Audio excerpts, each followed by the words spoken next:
Diaper change থেকে ঘুম পাড়ানো super dad হওয়ার ৫টি উপায়। বাচ্চার কাজ শুধু মায়ের, এই ধারণা এখন অতীত। স্ত্রীর চাপ কমিয়ে একজন সুপার ড্যাড হয়ে উঠতে এবং বাচ্চার সাথে আপনার বন্ডিং বাড়াতে আজই এই ৫টি কাজ শুরু করুন। ১. ডায়াপার ডিউটি নিন।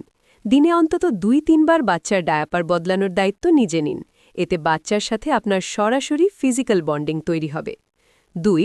Skin to skin contact. বাচ্চাকে নিজের খালি বুকে শুয়ে রাখুন।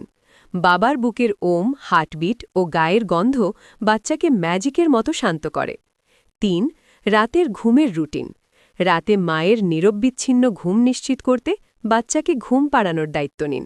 কাঁধে ফেলে হাঁটা বা গুনগুন করে গান গাওয়ার অভ্যাস করুন। ৪. ছুটির দিনে গোসল ও ফিডিং। ছুটির দিনে বাচ্চার গোসল বা দুধ খাওয়ানোর কাজটা আপনি করুন। এতে মা যেমন বিশ্রাম পাবে, বাচ্চাও বাবার স্পর্শে অভ্যস্ত হবে। ৫. মাকে বিশ্রাম দেওয়া। সারাদিন বাচ্চা সামলে মা খুব ক্লান্ত থাকে।